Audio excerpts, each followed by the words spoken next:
Good morning and welcome.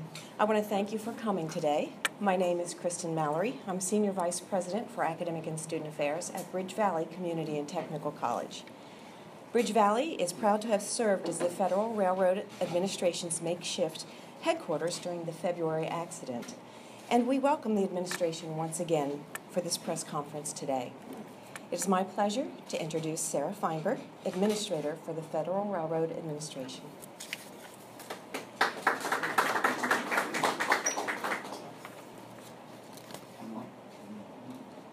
Okay. Thank you, Dr. Mallory. It's always good to be home, even when what brings you home is something unpleasant. In this case, reporting on an accident that had a really significant impact on this community and the residents of West Virginia. Before I get started with the report on the investigation and the findings of the investigation, I want to thank some of the individuals who are here with us today. First, Senator Manchin. Senator, I'm so grateful you could be here today. I think you and I first spoke about this accident just a few hours after it occurred, and of course, we've spoken about it many, many times since. You have been keenly interested and engaged in how this happened, how we got here, and more importantly, what we can do on the federal level to ensure that this will not happen again. On the Commerce Committee and within the Senate as a whole, Senator Manchin has been a leader when it comes to improving safety, and we're so grateful for his work. We also have representatives from Senator Capito, Representative Jenkins, and Representative Mooney's office here today, and I'm grateful they could join us. I also want to thank Governor Tomlin's office and Jimmy Jeanette from the State Office, the Department of Homeland Security. The DHS office has been a close partner to the FRA throughout this investigation. I want to thank the first responders who responded to this incident in February, the firefighters who arrived at the accident and started evacuations right away. These first responders didn't just do the right thing by getting people out of the way. They also spent the next 10 days hosting all manner of federal investigators and officials wandering through their firehouse. And they were good friends to the FRA, and we were grateful. I want to thank Bridge Valley Community and Technical College, not just for hosting us today, but for hosting us in February. For more than a week in February, we made this college our home base, where we warmed up, checked in with each other, and planned and executed our investigation. Finally, I want to thank the FRA team that's with me today. Bob Lobby is our Chief Safety Officer. He was here in West Virginia within hours of the accident and stayed for several days, guiding the investigation. Dave Cannonberg, our Deputy Regional Administrator, and Danny McCourt, our lead investigator for this accident. Danny not only led this investigation, but at one point on the day of the accident, he also led an evacuation of investigators and first responders away from the site of the incident because his expertise led him to believe that one of the tank cars was about to tear and have an explosion. Danny helped get people out of the way so that when the tank car did explode, no one was at the site to be hurt or killed. Thank you, Danny. And finally, Terry Allums, our Chief Inspector for the region, who led the mechanical investigation and mechanical reconstruction team. Now I want to get to the investigation and the accident report itself.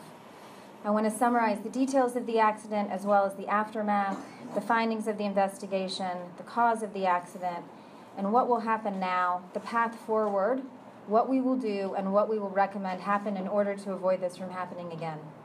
And then, of course, we'll take your questions as well after we hear from Senator Manchin and from Jimmy Jeanette. At 1:15 p.m. on February 16, 2015, an eastbound CSX train transporting 107 fully loaded tank cars derailed near Mount Carbon, West Virginia, approximately 1.5 miles from this location. The train consist included 2 engines, 2 buffer cars, and 107 tank cars transporting Bakken crude oil on behalf of the energy company Plains All American. 27 tank cars derailed in the accident. The tank cars were model DOT 111 cars with AAR CPC 1232 type modifications that included half-height head shields, bottom skid plates, and dome protection. None of the tank cars were jacketed or insulated. We commonly refer to cars such as these as unjacketed or non-jacketed 1232s. Once the train crew realized they had experienced a derailment and that tank cars were on fire, the crew separated the train, pulled the locomotive away from the accident, contacted first responders, and then attempted to direct motorists away from the fire. Emergency responders from both Montgomery and Fayette County arrived moments after the accident. Initially, 2 of the train's tank cars breached and ignited, creating a pool fire. This pool fire eventually caused 13 additional cars to breach. These releases resulted in the fireballs that so many residents of this community witnessed in the hours following the derailment. Ultimately, a total of 20 tank cars breached or released crude.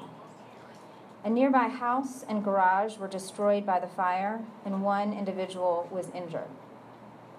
First responders evacuated those near the fire away from the incident. As many will remember, the fire eventually burned for several days. A half-mile evacuation zone was eventually established that affected approximately 1,100 residents. 1 resident was injured due to hypothermia during this period.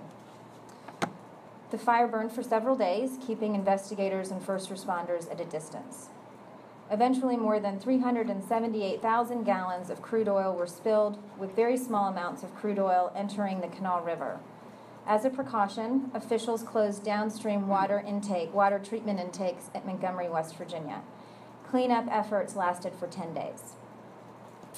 As the FRA conducted its investigation into this accident, we looked at all 5 areas of railroad disciplines, as well as every other area that could have been a factor in the derailment.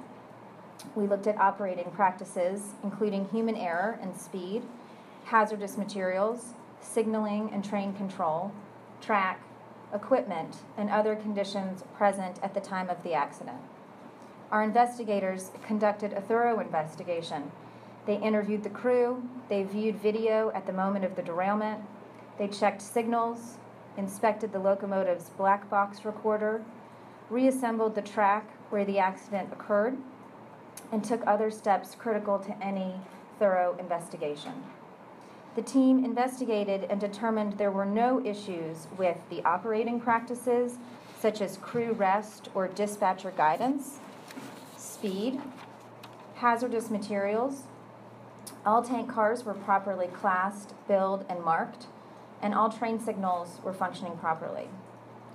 During the initial cleanup and investigative work after the incident, FRA investigators did find a broken rail at the accident site. The rail was similar to a broken rail that had been discovered the year before by FRA inspectors in the area. During the course of the investigation, FRA investigators reassembled the track surrounding the incident site as well as the track at the point of derailment.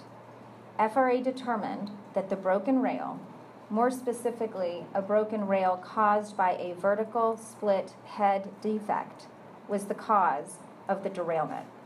Now you can see in some of the photos up here what a vertical split head defect and a broken rail look like, and we'll also be able to answer questions about that following the remarks. As part of its investigation, FRA also interviewed CSX about recent track inspections in the area. CSX had followed regulations and was in compliance with rules regarding how frequently track must be inspected. FRA's investigation also found that CSX, like many railroads, contracts out some of its inspection work. CSX's contractor, Sperry Rail Service, had conducted internal rail inspections, which are literally inspections of the inside of the rail, required annually by FRA on both December 17, 2014 and January 12, 2015. These inspections consist of an individual riding in a Sperry truck along the rails. The truck is equipped with technology that performs what amounts to an EKG or a sonar reading on the rails. It searches for potential flaws and defects in the rail as it moves along the track. During both of these inspections, Sperry equipment picked up indications of a potential internal rail flaw at the location that would eventually become the derailment site. In interviews following the incident, the operator of the Sperry rail car stated that he believed that the indication at the derailment site was due to surface conditions on the rail, not an internal rail flaw. The Sperry operator did not leave the vehicle to inspect the location more closely or to verify the indication with an on-the-ground handheld ultrasonic instrument. Had the Sperry operator left the car to inspect the rail more closely, FRA investigators believe the rail defect could have been discovered prior to the derailment. So to reiterate, FRA's investigation found that this accident, like many rail accidents, was preventable, and that this accident was caused by a broken rail, which was the direct result of a rail defect flaw that was missed twice during inspections in the 2 months leading up to the accident. Now the path forward. The FRA and the Department of Transportation remain committed to doing everything possible and everything within our power to keep those working in the rail industry and those living and working near rail lines safe.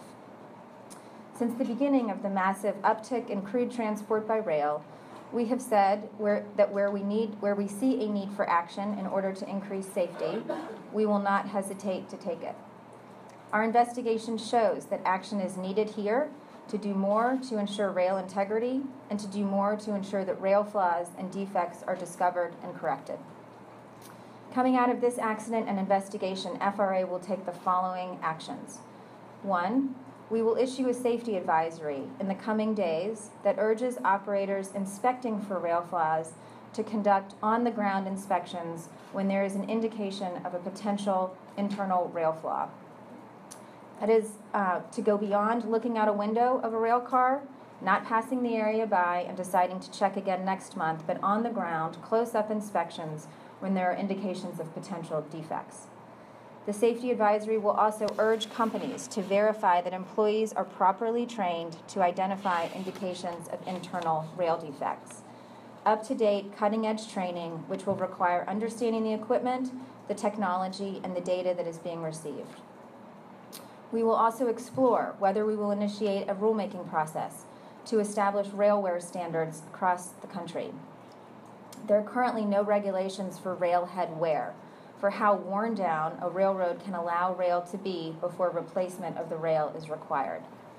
Railroads have their own internal guidelines for railhead wear, and when the FRA has previously considered regulating in this space, we have heard opposition.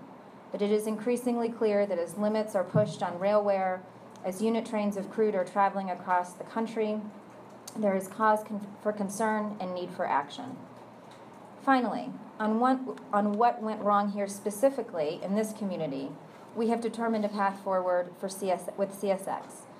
First, the FRA has taken enforcement actions against both CSX and Sperry Rail Service. Both have been penalized and fined for failure to identify and take action to mitigate a potential rail defect. Both companies have received fines of $25,000. They have also each been put on notice, as has the entire rail industry, that the FRA has a no-tolerance policy for violations on crude routes.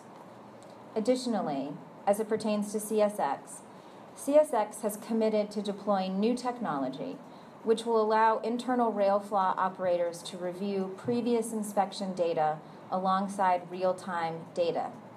In other words, CSX has committed to start looking not just as data that is coming through in real time, but looking at it in a way that compares it to previous data collected, so a determination can be made about problems that may be new, old, or growing in significance. This is a significant technological development, and we are grateful that CSX has taken it upon themselves to implement it, and we are urging other railroads to take a look at whether this technology makes sense for them as well. In my recent conversations with CSX, they have said that they believe that this new technology has found defects in recent weeks that they would not have found otherwise. CSX will also continue with its continuous testing program, which allows it to inspect more miles of track at a faster rate, finding more defects. Most of the major railroads now have continuous testing programs, and we urge remaining railroads who do not have programs to consider adopting those programs. To be clear, today's announcements are not the only actions that FRA has taken as we focus on ensuring the safe transport of crude and other hazardous and flammable materials. In May, we announced a comprehensive rule a comprehensive regulation aimed at improving safety of crude transport. The rule requires new, stronger tank cars, stronger than the ones that derailed in this accident, and ones that will be less likely to puncture in an accident and less likely to breach in a pool fire. The rule also requires a better braking system for trains like these, a braking system that deploys brakes on each tank car all at once rather than sequentially down the train. This braking system, electronically controlled pneumatic brakes, or ECP brakes, will reduce the distance and time that it takes a train to stop in an accident or a derailment. Reducing the time it takes to stop means more tank cars stay on the tracks. The comprehensive rule released this past spring was on top of more than 24 additional measures that we've taken over the last few years as the quantities of crude have increased dramatically. Actions addressing first responder training and preparation, notifications, speed restrictions, and other measures.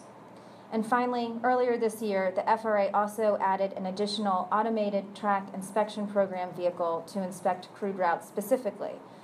We've refocused our own track inspectors on crude routes through our Cortex program, and we have secured agreements from railroads to inspect track more frequently than current regulations require. We will continue to do more and to take more actions if we believe those actions will lead to better and safer outcomes. In the meantime, we are incredibly grateful that this accident that occurred here in February was not worse. There is no doubt that we were lucky. Senator Manchin and I have spoken often about what this accident could have been like at a higher speed or at a different curve or at another location.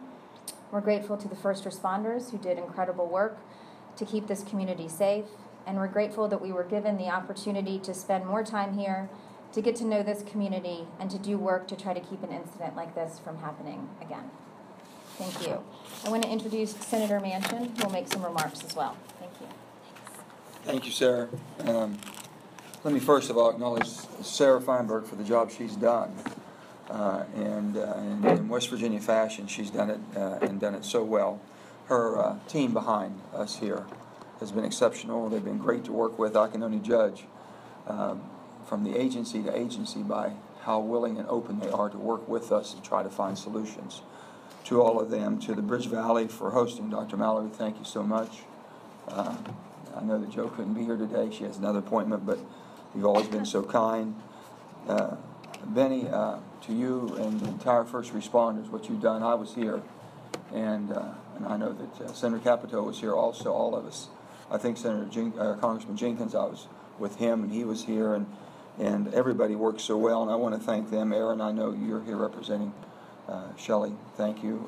Fred, good to have you here also with Congressman Mooney, and also Jordan with Congressman Jenkins. But everybody's been here, and everybody's been working on this, and we all know there's a problem we have. The Mount Carbon train derailment, I was just thinking, if you just heard a train go by a little while, it was one of the Amtrak's, but at least you saw and heard a train. Can you imagine if that would happen in this town? Just what, another mile? Now, if it had happened a mile below, what we were faced in the town, if that could have, something of that catastrophe would have happened here.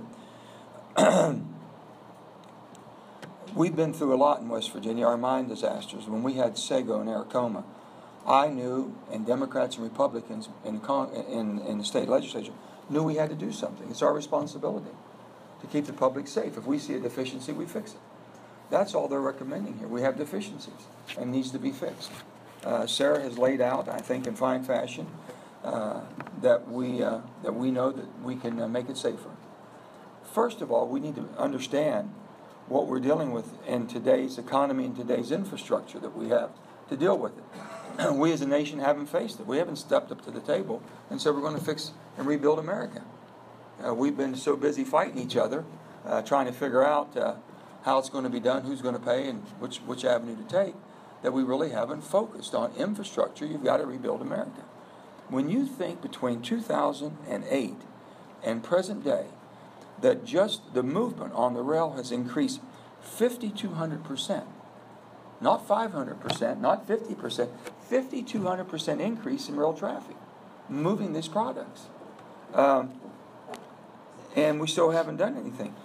The Keystone Pipeline, and we can talk about this until the cows come home, why we haven't picked a safer way to move some of our products. It's inevitable. It's going to happen.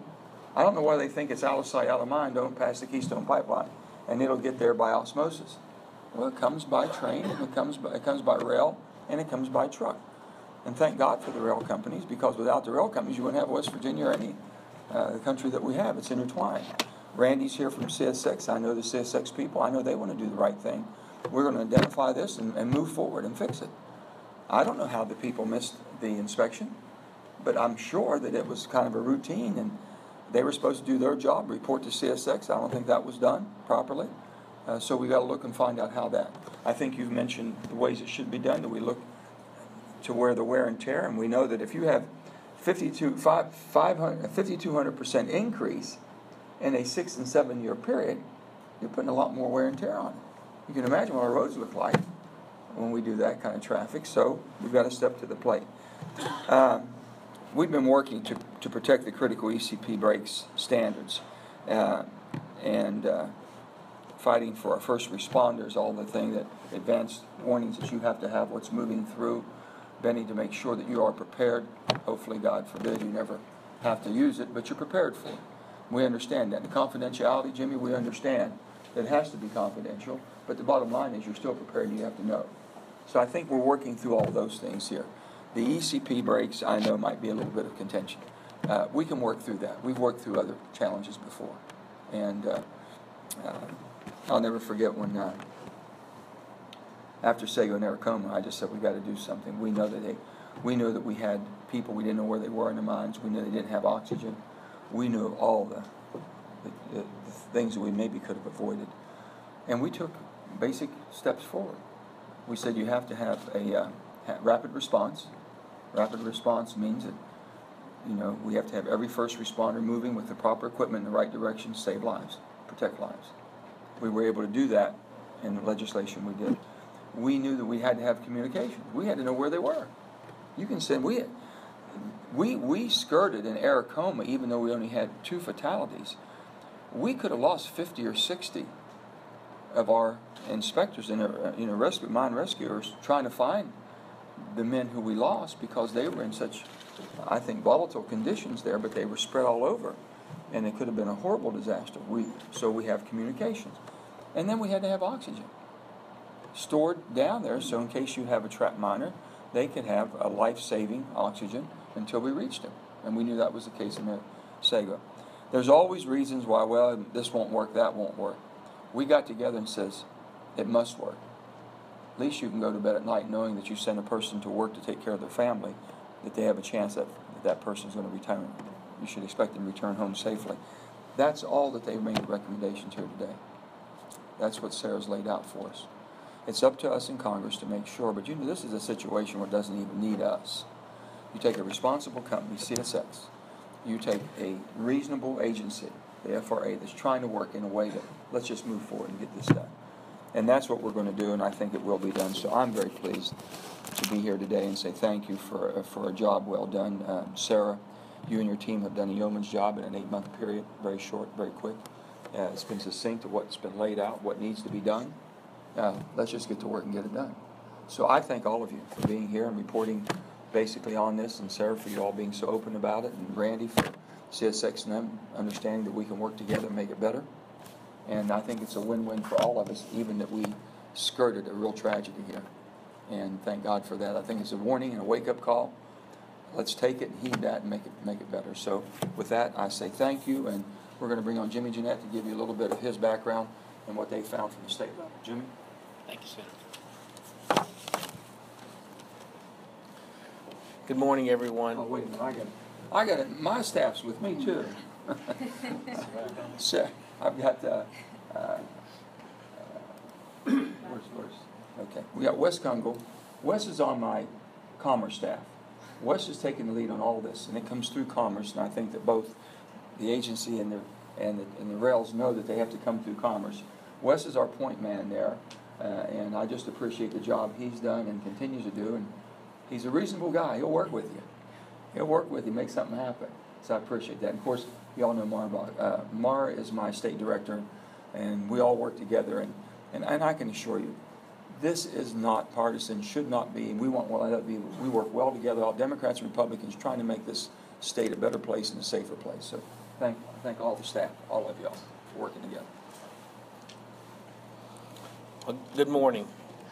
I want to thank Acting Administrator Feinberg for allowing me to participate in this event today to represent the first responder community, and for her continued support in enhancing the safety and the transportation of hazardous materials along our nation's rail system. She has shown that she is truly dedicated to this effort and recently visited the West Virginia National Guard's state-of-the-art training facility at the Memorial Tunnel, located just a few miles from here, to learn more about the capabilities and the opportunities that we have and to understand what training is available. I want to thank Senator Manchin for his continued support for our emergency response community. I've had the, unfortunate of being with him on just about every major event that's happened in the last 10 years in this state. But he truly is a supporter of the first response community, and he's passionate about those things and how we make things safer for everyone. I want to thank the school for allowing us to be here today. But the actions taken in the minutes and hours following this derailment illustrate the value in providing effective training to local first responders. Loss of life and serious injury were avoided and damage to private property limited because our local first responders took several critical first steps. They immediately evacuated the area. They also determined that the best course of action was to hold off trying to fight the fire, as that would have most likely caused severe consequences to the environment, our water supply, but more importantly to the people that commit so much to keep us safe every day. Under Governor Tomlin's leadership, facilitating such training has been a priority for his administration. We dedicate thousands of dollars annually to help train our first responders through numerous venues to make sure they're prepared when situations like this occur. This incident also showed the governor's commitment to West Virginia's state-level emergency response capabilities. As they have in other recent disasters, Homeland Security and Emergency Management, working with our National Guard, our Department of Environmental Protection, State Police, Health and Human Resources, and Transportation, were there to provide the support that was needed to the local responders in order to help them to do their job. All emergencies are local, and this incident is just another example of what that statement means. We have to take advantage of the tremendous training resources that I mentioned a few minutes ago. The Center for National Response and the new training capabilities being developed at Camp Dawson with the West Virginia National Guard are positioning our state to be a national leader in rail and hazardous material training to ensure our first responders have the latest and the best available when it comes to hazardous material response and rail safety.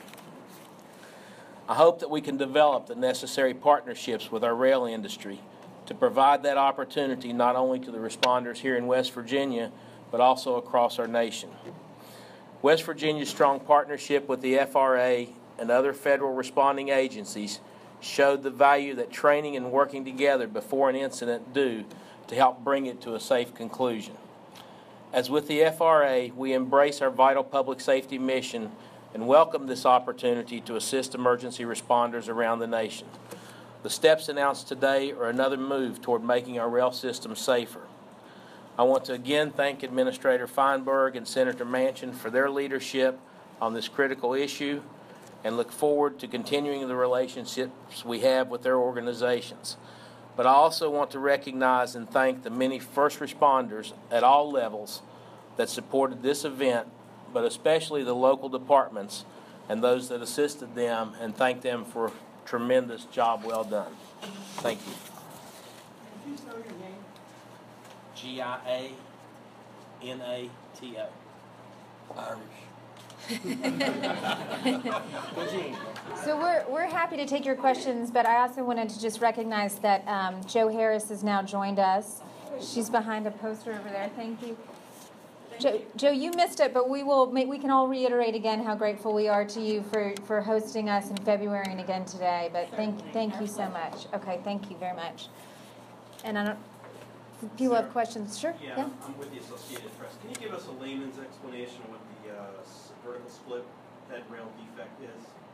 I'll give you the layman's explanation, and then I'll have Bob come up and go deeper. But basically, it is a flaw within the rail itself. So it's basically underneath the top of the, Is this it here? yeah, there you go, right there. I mean, that's the broken rail. So If this is underneath, they don't see it on top. it's basically a defect that runs like a crack through the rail. And it's just what it sounds like. Vertical, so a vertical crack, and it splits the head. Is that wear and tear, corrosion, or the way the rail was manufactured? What causes that? Sometimes rail defects are generated from impurity that might be in the rail when it's manufactured. Sometimes it's related to wear and tear. What'll happen is it'll start as a crack, it'll begin to propagate, and the trick is to try to detect that crack before it gets so big that you have a catastrophic failure like what we had here. Did weather play a role in expanding that crack?